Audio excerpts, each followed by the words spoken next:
Patuloy ang pagbisita ng mga deboto sa relic ni Blessed John Paul II sa Quezon City na 2 buwang mananatili rito sa bansa. May ulat on the spot si Tina Panganiban Perez. Tina?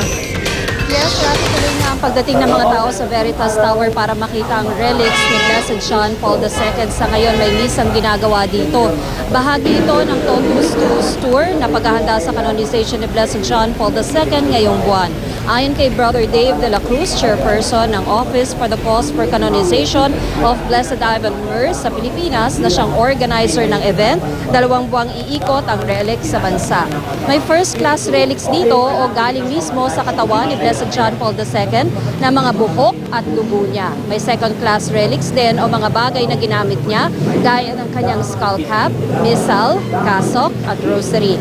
Binigyang din ni Brother Dave at ni Father Nick Lalog na hindi pagsasamba ng relics ang ginagawa, kundi ang pagkakaroon ng religious experience, ang pagdama sa kabanalan ni Jesus sa pamamagitan ni Blessed John Paul II. Ang display rito sa Veritas ay libre at bukas sa publiko hanggang 5 p.m. mamaya. Sa mga hahabol, nasa kanto ito ng EDSA at West Avenue sa Quezon City. Matapos ang araw na ito, iikot sa iba't ibang lugar ang relics. Babanggitin ko lang, Rafi, yung schedule sa mga hindi makakapunta ngayon. Pwede naman silang magpunta mula April 2 hanggang 24 sa Gateway Mall sa Araneta Center sa Cubao, Quezon City. April 26 to May 8 naman, ang relics ay dadalhin sa Blessed John Paul II Parish sa Eastwood, Quezon City. May 9 to 12, nasa St. Joseph Parish sa Upper Bicutan sa Taguig City.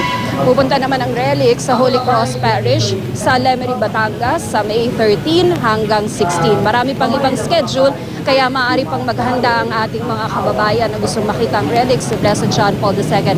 Incidentally, Rafi, bukas ang death anniversary ni Blessed John Paul II. Rafi? Maraming salamat, Tina Panganiban Perez.